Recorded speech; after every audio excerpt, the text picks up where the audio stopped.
Assalamualaikum warahmatullahi wabarakatuh.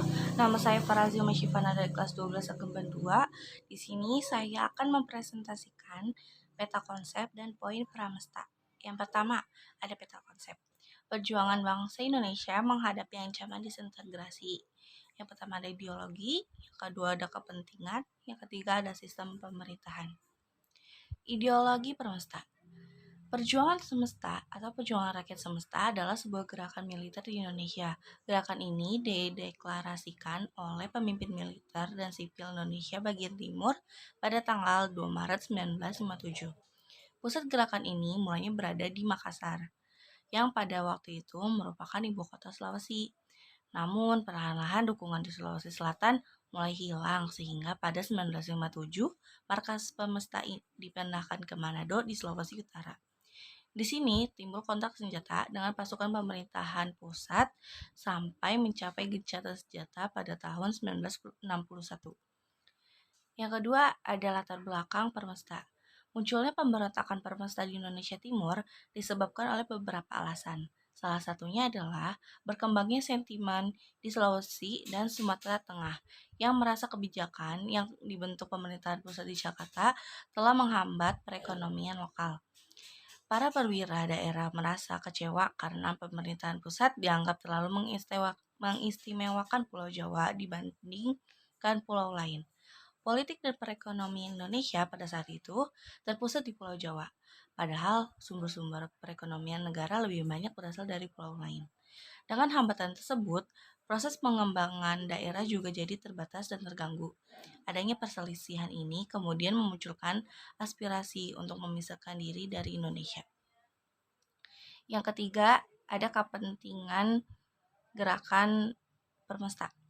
Letnan Kolonel Ahmad Hussein pada tanggal 15 Februari 1958 memproklamirkan berdirinya Pemerintah Revolusioner Republik Indonesia yang bisa kita sebut PRRI dengan Perdana Menteri Syafruddin Prawira Negara. Hal ini merupakan respon atas penolakan tuntutan yang diajukan oleh PRRI. Pada saat dimulainya pembangunan pemerintahan, PRRI mendapat dukungan dari Permesta dan rakyat setempat. Dengan bergabungnya Permesta dengan PRRI, gerakan kedua kelompok itu disebut PRRI atau Permesta. Untuk menumpas pemberontakan, pemerintah melancarkan operasi militer gabungan yang diberi nama Operasi Merdeka, dipimpin oleh Letnan Kolonel Rukminto Hendra Ningrat. Operasi ini sangat kuat karena musuh memiliki persenjataan modern buatan Amerika Serikat. Terbukti dengan ditembaknya pesawat Angkatan Udara Revolusioner atau AUREF yang dikemudikan oleh Alan L. Pope, seorang warga negara Amerika Serikat.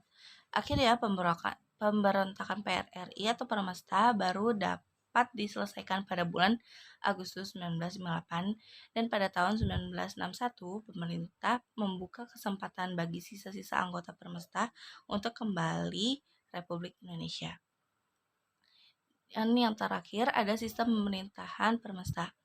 Peristiwa konflik dan pergolakan yang berkaitan dengan sistem pemerintahan yang terjadi di Indonesia berkaitan dengan persoalan federal dan BFO atau Bijen Komset Federal Overlay. Masalah yang berhubungan dengan negara federal mulai timbul ketika Indonesia menyepakati akan berbentuk negara serikat atau federal dalam perjanjian Linggarjati. Untuk memulihkan PRRI atau Permesta, Presiden mengerahkan operasi militer bernama Operasi 17 Agustus yang di dalamnya terdapat Angkatan Darat, Angkatan Udara, dan Angkatan Laut di Sumatera Tengah. Banyak masalah saat perundingan dengan BFO, karena di satu sisi pemerintah RI harus dipulihkan kekuasaannya.